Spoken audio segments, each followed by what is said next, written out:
meninas. Como vocês sabem, eu fiquei um tempinho aqui longe do canal, quase 2 anos aí. E eu quero muito voltar a compartilhar a minha rotina de emagrecimento com vocês, porque eu voltei pro processo. Só que antes disso eu quero compartilhar aqui o que aconteceu, por que eu engordei 28 quilos de 2 anos pra cá.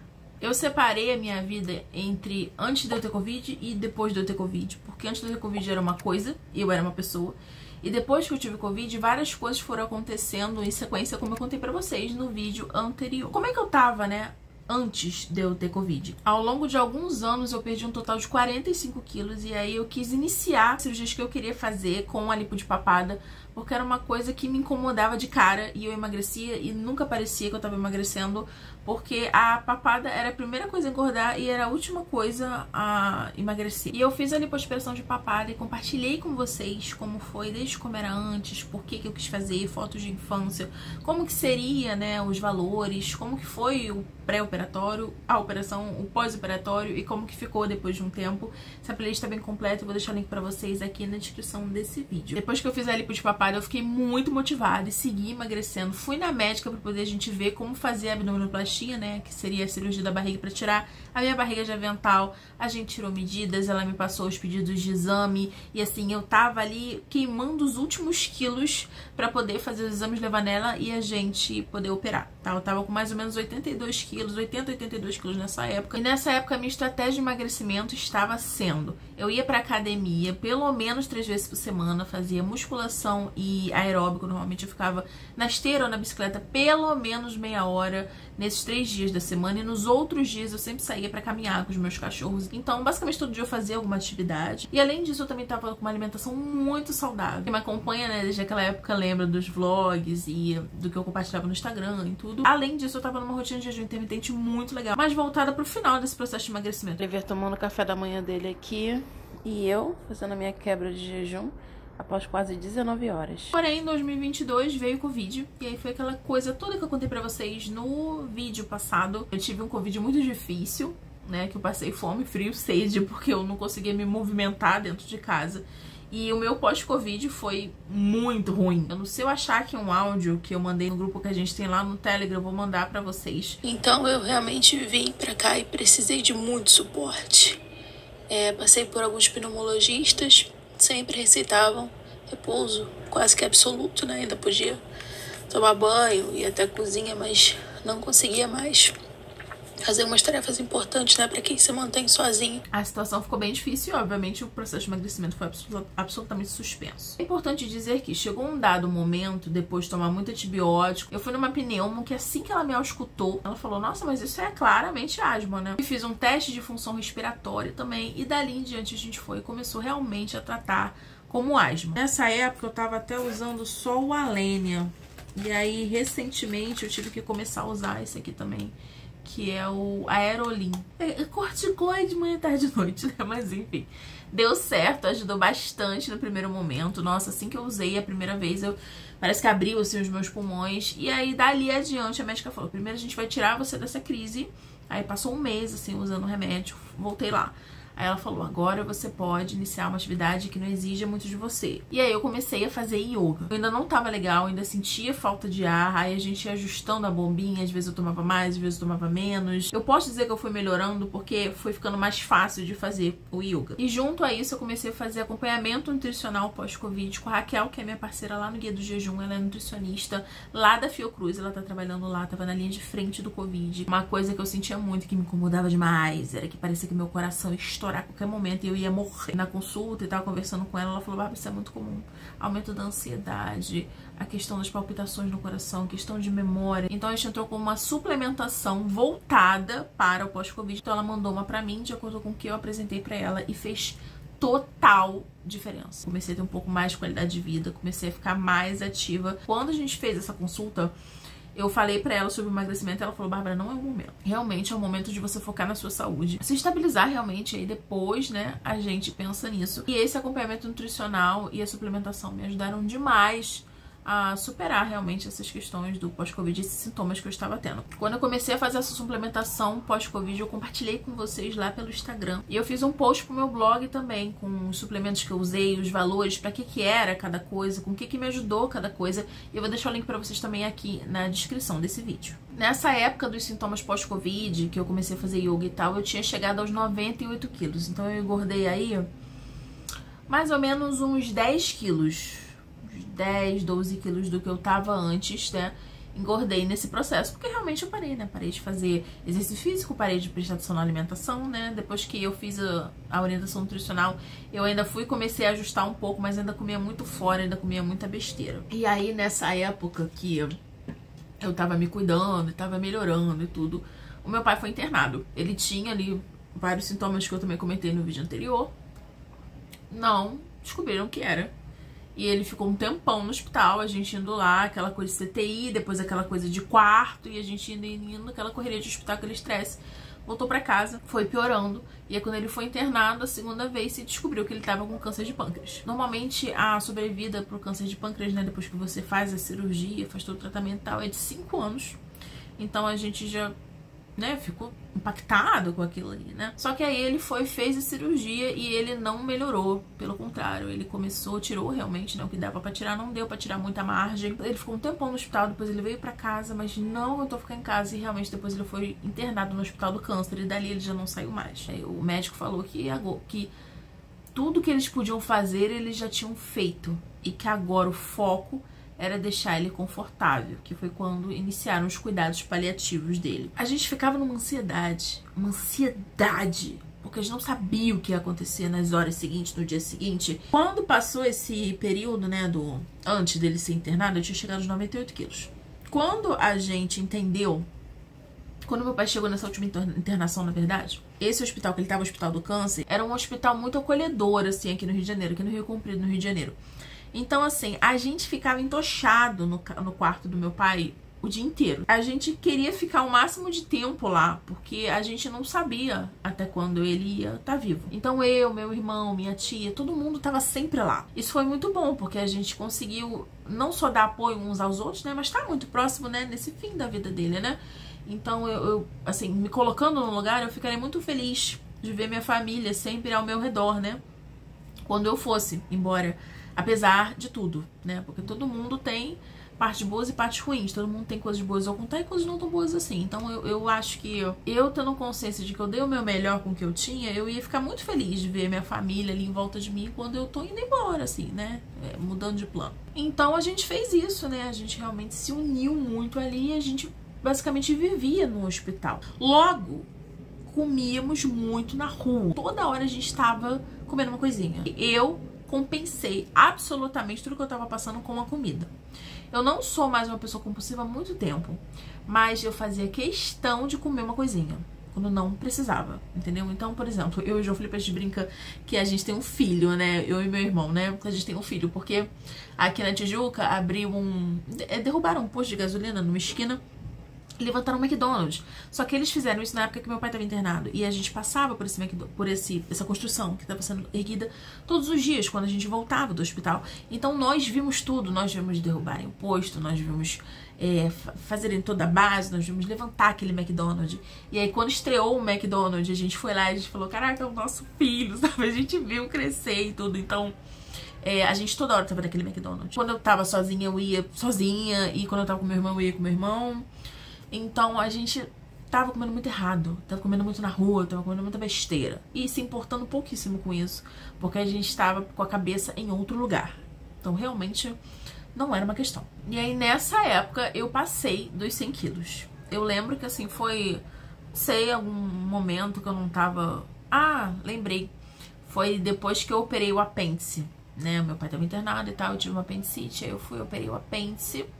E eu lembro que na volta de operar o apêndice, quando eu já tava melhorando e tal, conseguindo ficar em pé direito, eu me pesei um dia e eu tava, tipo assim, com 102, 103 quilos, alguma coisa assim. Eu fiquei, meu Deus do céu, como é que isso aconteceu? Aí logo depois eu fiquei bem, a gente voltou àquela rotina de hospital que só foi findar quando meu pai faleceu. E aí eu só não posso falar que a minha vida voltou ao normal, porque aí a gente começou a cuidar da minha avó, que morava muito longe, então só eu dirijo aqui em casa, era uma coisa pra gente conseguir... Ela não aceitava ficar muito tempo aqui. Questões de idoso. Então eu levava ela pra um canto, levava ela pro outro, levava ela pro tio que morava também muito longe. Ela também morava muito longe, todo mundo morando muito longe. Nossa, meu Deus. E aí foi mais uma loucura, assim, um tempo, aí logo depois ela faleceu. E aí quando a minha avó faleceu, eu até falei no outro vídeo, né? Todo mundo que a gente tinha que cuidar foi embora. E aí que a gente conseguiu olhar pra si. Aí você pensa, ah, Bárbara... Aí você foi e começou a sua dieta e tal. Minha filha, o quê? Ai, pela primeira vez na minha vida, eu podia pedir comida sem ser escondido, sem ter que levar pra comer escondido no carro, sem ter que procurar o play pra comer. Eu podia pedir comida e comer aqui com todo mundo. Eu podia pedir comer com minha mãe e meu irmão. Eu podia simplesmente comprar uma coisinha que eu gosto no mercado e fazer... sem ser escondido, cara. Isso era uma coisa muito doida, porque a vida inteira eu tive que me esconder pra comer, a vida inteira, porque meu pai, ele tinha uma preocupação, entendeu? Que eu ficasse obesa, no caso, coisa que não adiantou muito. E aí, por conta disso, ele não podia me ver comendo. O meu pai era muito compulsivo, ele era muito ansioso por comida. No final, eu vejo que eu puxei muito isso dele, porque minha mãe é zero, assim. Duas coisas aconteceram quando ele me via comendo. Ele queria ir, às vezes ele não pedia, sabe? Ele só pegava, tomava e comia. Ou ele falava muito, e ele falava muito, e ele falava sempre, ele lembrava toda hora, ele falava com a minha mãe, falava com a minha tia. Então assim, gente, era um estresse tão grande, eram tantas brigas aqui envolvendo comida, entendeu?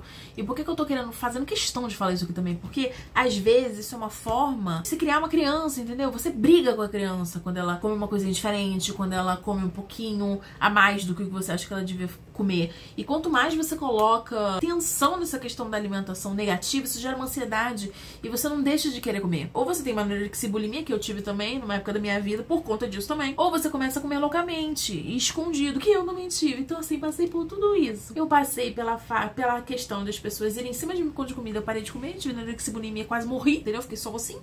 E aí depois eu fui e fiquei obesa, porque as pessoas ficavam em cima de mim porque não queriam que eu comesse, e aí eu ficava assim, olha, e o que eu fazia? E comia mais. Então assim, não faça. Não faça.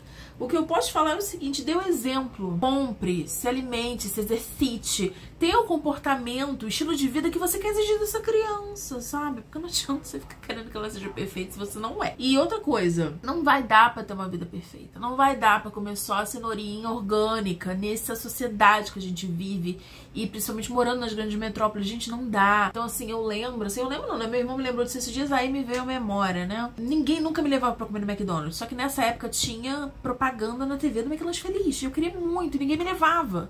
E aí um dia a mãe de uma amiga me levou. E quando eu cheguei em casa toda feliz contando, todo mundo começou a brigar comigo. Como assim você comeu? Tinha que ter ficado olhando. Entendeu? Então assim, aí você aprende a esconder, você aprende a mentir, você aprende a comer escondido. Porque, cara, era um McDonald's feliz. Um McLanche Feliz. Um! Isso não mata ninguém, entendeu? E eu tava tão felizinha. Então assim, não faça isso. Porque o resultado é isso, entendeu? O resultado é isso que eu te falei. Eu vivi os dois polos e eu tô te falando, não faça isso porque não dá certo. Então, quando meu pai faleceu e a minha avó faleceu e a gente começou a ter mais tempo pra gente, a gente quis curtir, minha filha. A gente quis ir pra restaurante, a gente quis pedir comida da nossa casa, a gente quis viajar e poder comer num bom restaurante, sabe? A gente não podia fazer isso. Tinha sempre que economizar, sempre que comer em casa, pode comer na rua, pode não sei o que, isso aqui, aquilo ali, engorda. Não precisa tanta noia, sabe? Pra gente ter uma vida boa, uma vida feliz, uma vida leve, entende? Fazer as coisas com tranquilidade, sabe? Poder pedir uma comidinha num sábado à noite, sentar na sala pra ver um filme todo mundo juntinho, é só isso. Aí você pensa, ah, Bárbara, o que tem de mais nisso? Pois é, né? Nunca tivemos. Eu tenho 31 anos e eu nunca tive vida zoantes, então assim... maravilhoso. Passamos por esse período até que um belo dia, né, eu me peso e eu estava com 110 quilos. E aí eu olhei assim, eu falei, bom, agora, né, agora que eu já melhorei da questão da asma, né, que eu tava tratando e tal, e acabou essa correria de hospital, eu já curti tudo que eu tinha que curtir, eu vou avançar aí na minha vida, né. Vou começar a me movimentar. Comecei a fazer natação, comecei a fazer hidroginástica e comecei a cortar algumas coisinhas, assim, coisa tipo assim, parei de ir no McDonald's toda semana, parei de pedir doce no iFood, parei, tá? Parei. Só cortar essas coisinhas assim, eu fui já emagreci um pouquinho, tá? Só que o que começou a acontecer? Antes do meu pai falecer, a minha terapia era de assuntos mais superficiais, digamos assim, tá? Coisas importantes da minha vida, sim. Mas eu nunca chegava no cerne da questão. Quando meu pai faleceu, eu entrei em outro nível na minha terapia, porque eu comecei a ter coragem de trazer alguns assuntos, algumas dificuldades, entendeu? Tipo essa que eu falei sobre a comida. Eu nunca consegui falar muito sobre emagrecimento, sobre engordar, sobre peso, sobre comida na minha terapia. Engraçado isso, né? Faço terapia há anos e eu não me sentia bem de falar sobre isso. Não me sentia bem. Parecia que eu tava sendo fraca, parecia que eu era fracassada. Dentro de mim eu tinha essa crença ainda, porque era o que falavam pra mim. Que pra eu emagrecer bastava eu parar de comer, bastava eu querer, bastava eu me esforçar, entendeu? Como se fosse uma coisa super simples, tipo ligar e desligar essa luz. E eu não conseguia entrar nesse assunto na terapia. E de repente não, quando meu pai faleceu, caiu essa cortina que cobria esses assuntos. E aí eu comecei a ter coragem de falar sobre essa terapia. Quando eu comecei a falar sobre essa terapia, eu até notei aqui algumas coisas, né, que eu comecei a aprofundar a terapia. E aí eu identifiquei que eu comia por ansiedade e não por tristeza.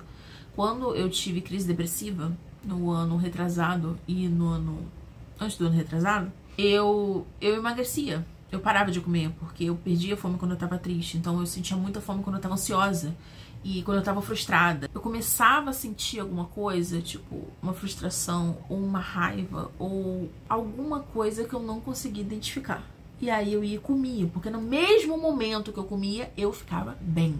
Eu falei isso pra minha psicóloga muito claramente. Tipo, se eu tô num caos dentro de mim, uma ansiedade, eu como, eu fico bem. Não precisa ser 10 quilos de comida. Eu como uma coisinha e eu fico automaticamente bem. E aí a gente começou a cavar e a buscar e eu entendi o seguinte. Eu sempre fui uma criança que eu tinha que dar certo, porque o meu irmão é autista. Só que a gente vem de uma época que, primeiro, quando ele era criança não tinha diagnóstico de autismo, ele era só louco. Todo mundo falava que ele era louco.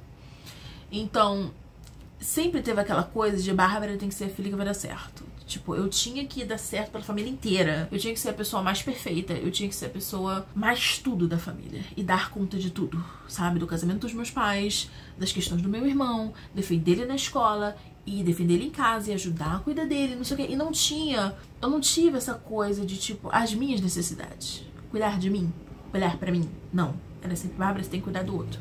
Você tem que ficar de olho no outro. Então, eu não tinha isso.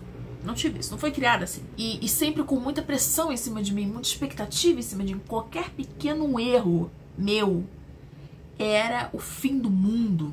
O local que eu me sentia segura era quando eu tava num cantinho no meu quarto ou fechada no banheiro, comendo. Ali eu me sentia bem, porque a comida não julga, ela não te faz pergunta, ela não diz se é pouco ou muito, ela não olha pra você. Eu comecei a entender o seguinte, eu nunca tive espaço pra sentir os sentimentos. Eu nunca fui acolhida, eu nunca fui incentivada a olhar pra mim. Entende? Então eu compensava tudo isso comendo, desde sempre. Eu vi que eu tinha muitos comportamentos autodestrutivos porque qualquer erro meu era tão massacrado que eu me achava a pior pessoa do mundo. Então se eu morresse, ou se eu vivesse, se eu explodisse de comer, ou se eu morresse por estar anoréxica, tanto faz. Tanto faz. Então isso... Nesse momento da terapia eu vi que eu era forte por fora, mas eu tava totalmente destruída por dentro. Totalmente destruída por dentro. Por uma infância em que eu não tive um colo, sabe? E não dá nem pra falar que é porque seus pais eram abusivos, não sei o quê. Quando eu olho pra história de como meus pais foram criados e depois como meus avós foram criados, gente, se a gente começar a buscar culpados vai ser difícil. Porque assim, cada um deu o melhor que tinha com base no que recebeu, entendeu? E quando eu era criança, eu lembro que esse negócio de criança gorda, como assim, sabe? Era a pior coisa do mundo você ser gordo. Você ia em qualquer revistaria, em qualquer banca, e tava lá, não tinha opção ser gordo, você podia fazer o que fosse pra ser magro, entendeu? Tinha que ser magro pra curtir o verão. Ser gordinho era o pior xingamento, sabe? E foi uma coisa que eu vi a vida inteira. Eu sofri bullying na escola a vida inteira. As pessoas cuspiam em mim, elas me colocavam lixeira, elas me empurravam. E eu tinha que me virar sozinha, porque se você reclamasse, você que é bobo. É assim mesmo, então emagrece. A culpa era sempre minha. Foi uma infância muito difícil. Uma adolescência pior ainda, por consequência da infância. E o início de vida adulta muito difícil também. Então assim, foi uma vida muito difícil, entende? E por conta disso que eu comia. E aí eu comecei a notar o seguinte, podia ter dado muito pior. Eu podia ter virado uma pessoa muito pior. E eu, com base no que fizeram de mim, o que fizeram comigo, né? Eu fui muito bem. Eu só comia, entendeu? Mas eu não virei uma pessoa ruim, eu não repetia com os outros que faziam comigo. Eu realmente acolhi o meu irmão, entendeu? Eu fiquei ao lado do meu pai até o final da vida dele. Eu sinto que eu fiz pelo outro o que não fizeram por mim. Parecia que quando eu fazia pelo outro, eu me curava um pouco daquilo que eu não tive. Minha psicóloga fala muito isso, né? Que quando ela tá lá, ela se cura todos os dias. Porque quando você oferece ao outro aquilo que você não teve, mas que você queria e que você nota que o outro precisa, aquilo vai te curando, entende? Então eu sinto que eu, num movimento meu de querer ser melhor e não pior por conta do que fizeram de mim, eu fui me curando aos pouquinhos. E aí quando eu comecei nessa coisa de revirar isso na terapia, eu passei por catarses bizarras que duravam uma noite. Você começa a falar e começa a colher lembranças, e aí você começa a lembrar e a sentir o que você sentiu naquela época. Mas aí aí vem a catarse e tal, mas aí você olha e você pensa, o que eu sou hoje é a soma de tudo que aconteceu comigo de bom e de ruim. E do que eu decidi fazer daquilo. Depois de toda essa análise, que ainda não terminou claro, mas depois de toda essa análise, de repente, pela primeira vez, eu olhei pra mim e eu fiquei assim, cara, esse resultado deu bom, sabe? Tipo, esse resultado, essa pessoa que eu tô vendo, deu bom. Uma coisa que tava faltando era eu aprender a sentir. Porque é o que eu falei, quando eu era mais nova, eu não tinha acolhimento pros meus sentimentos. Tudo que eu sentia era errado, né? Era não chora, cala a boca e não sei o quê. Então, eu não sentia. Só que não existe isso, né? Você não consegue botar pra fora, você engole aquilo, né? Eu literalmente comia os meus sentimentos, né? E aí, nessa catarse toda que eu falei das análises, tudo, eu comecei a sentir. Veio a raiva e eu fiquei, meu Deus, o que é isso? E eu senti. Veio a tristeza, o que é isso? E eu senti. Veio a frustração. Veio a mágoa. Veio muita coisa. E eu só senti. Senti, racionalizei o sentimento, porque graças a Deus é uma tendência minha que eu gosto muito. E passou. E aí foi muito interessante que eu lembro que quando isso começou, eu falei pra minha psicóloga, o que eu faço quando eu quiser chorar? Eu não entendia aquilo. E ela falou, chora. Chora todo o choro que você tiver pra chorar. Você vai ver como vai ajudar. E olha, eu vou te falar, desde que eu comecei com essa história de chorar, no vídeo passado eu falei quanto choro não chorado. Isso foi antes de eu entrar em análise. Quando eu comecei a chorar, gente, que alívio. Que alívio você botar pra fora. E a minha vida inteira eu fui ensinada que chorar era uma fraqueza. Mas aí eu não chorava e ficava um tempão remoendo as coisas. Tipo, eu levei coisa da infância pra minha vida adulta. E de repente, quando eu consegui chorar sobre cada tema que eu precisava, eu fui me esvaziando. Eu fui me esvaziando. É importante dizer que quando eu peguei firme na terapia, eu tava tendo muita crise de asma. Muita crise de asma. Muita mesmo. E eu só achei que a asma tinha piorado, tá? E aí eu fui num alergista, porque eu tava com uma questão de pele também. Na primeira consulta, eu tava numa crise que eu quase não ficava mais em pé, não aguentava. Não tinha ar pra me sustentar. E foi aí que eu comecei a tomar o Alenia, e ele aqui tá, e mais um antialérgico. Consegui sair da crise com isso, tá? Quando eu fui nele, e ele foi, pediu alguns exames, fez uma escuta minha, pediu um exame de função respiratória, e ele falou, você não tem asma. Você provavelmente teve asma no pós-Covid, isso foi muito comum, mas agora você não tem asma. E eu falei pra ele, eu não tenho o que então? Porque a sensação é real. Quando me começa a faltar o ar, eu começo a puxar, meu coração parece que vem na boca e eu começo a ficar com os dedos das mãos formicando, é uma dor de cabeça, não sei o que. Isso não é da minha cabeça. Mas quando eu saí daquele consultório, eu pensei o seguinte, se não é asma, melhor. Check de que não é, do que não é. Então eu preciso começar a caçar o que é. E aí eu levei isso pra minha terapeuta. E, gente, o que eu posso falar pra vocês é o seguinte. Eu vivia num medo constante. Num medo, porque, assim, vocês devem conhecer alguém que vive à base da Atena, né? Então, por muito tempo a gente viveu aqui numa base de o mundo é perigoso. O mundo vai te estuprar, vai te matar. Então, sair na rua era um caos. Fazer qualquer coisa era um caos. Ter um relacionamento era um caos. Tudo era um caos, tudo era perigoso, tudo eu tava me arriscando. Então eu vivia num eterno medo. Isso fazia com que eu estivesse sempre comprimida. Uma vez eu vi um conteúdo no Instagram que falava assim: você já notou qual parte do seu corpo tá tensa? E aí quando eu respirei fundo pra notar, eu tava com o fundo, com o esfíncter, com o reto tenso. E eu comecei a notar isso várias vezes, que várias vezes eu tava com os ombros retesados, eu tava com o esfíncter anal tenso, eu tava tensa, tava assim, fechada. Eu levei isso pra psicóloga e eu comecei a entender o seguinte. Vocês lembram quando eu falei que quando a gente não se permite sentir, não é que você não aquilo ali some magicamente, não, você engole aquilo. Eu cheguei no meu limite. Eu cheguei no meu limite, entendeu? De anos engolindo sentimentos, emoções.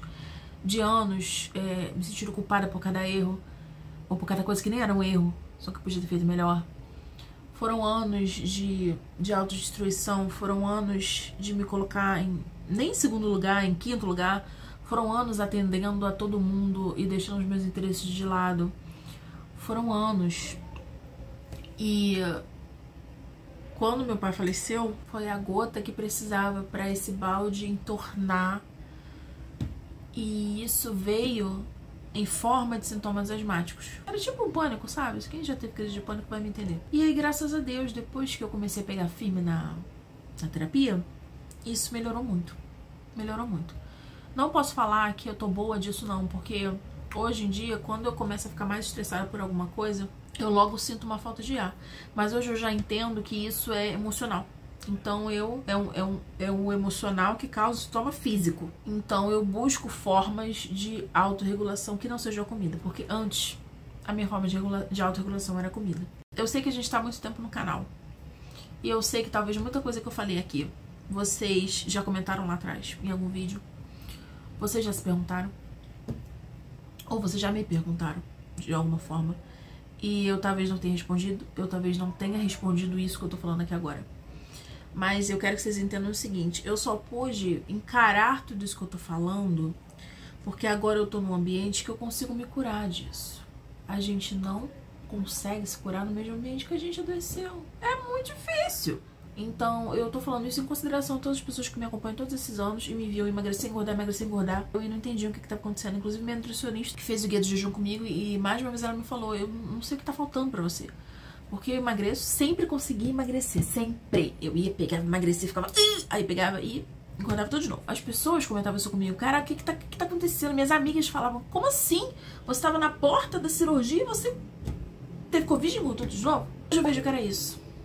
Que eu usava eu engordava pra me proteger de olhares, me proteger de assédio, me proteger desse mundo perigoso. Eu comia pra me autorregular. Eu comia porque era o colo que eu tinha.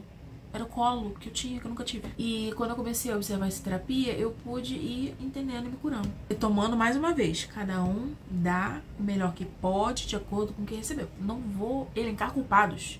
Todo mundo fez o melhor que podia fazer. Todos nós hoje em dia aqui estamos em terapia, minha mãe, meu irmão e eu. E tá sendo maravilhoso, porque a gente nunca teve uma comunicação tão boa quanto a gente tem hoje. E foi por isso, gente, que eu voltei a engordar e foi... Pude falar aqui, né, nesse vídeo mais um pouquinho sobre tudo o que aconteceu nesse período aí que eu estive fora. Eu retomei meu processo de emagrecimento, já voltei a emagrecer, graças a Deus. Tô com uma nutricionista esportiva, eu tô fazendo academia. Eu vou compartilhar mais sobre isso com vocês em vlogs aqui no canal, que eu sei que vocês adoram. E eu também gosto muito, porque me motiva muito, sabe, a fazer certinho a minha rotina. Então é uma coisa que é retroalimentada, sabe? Eu vou colocar que vocês gostam, eu também gosto. E aí eu gosto, e aí eu coloco, vocês gostam. E a gente fica todo mundo gostando, se motivando para bons hábitos. Tá bom? Lembrando que a gente não come saudável só pra emagrecer, tá? Uma coisa que eu queria muito voltar, inclusive quando eu peguei uma nutrição esportiva, né?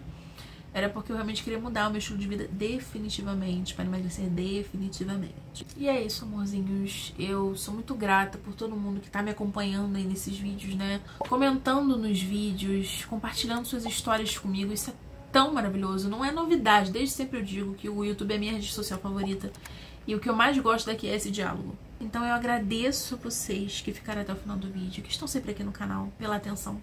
Eu agradeço a vocês pelo carinho sempre. Eu espero vocês no próximo vídeo. Provavelmente será um vlog onde eu vou mostrar pra vocês como é que tá sendo minha rotina nessa nova fase, né? E nunca se esqueçam, não é o que as pessoas fazem com a gente que vai determinar quem nós somos, que vai definir quem nós somos. E sim o que a gente decide fazer com o que fizeram da gente. Senão a gente vira escravo dos outros. e perder a nossa liberdade de vencer as coisas, de ser quem a gente realmente é. Isso é a verdadeira liberdade. A gente se livrar dessas correntes, sabe? E ser quem a gente quer ser.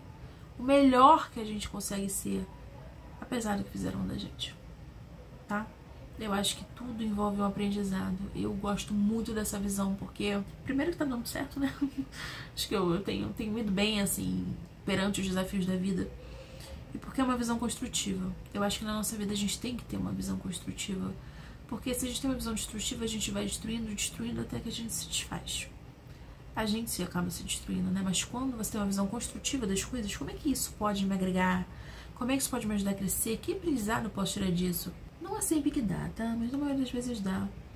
Faz muita diferença. Você vai se construindo, sabe? Quadradinho por quadradinho, conhecimento por conhecimento, aprendizado por aprendizado. Quando você vai ver, menina, pô, você tá em um prédiozinho bonito. Tá bom?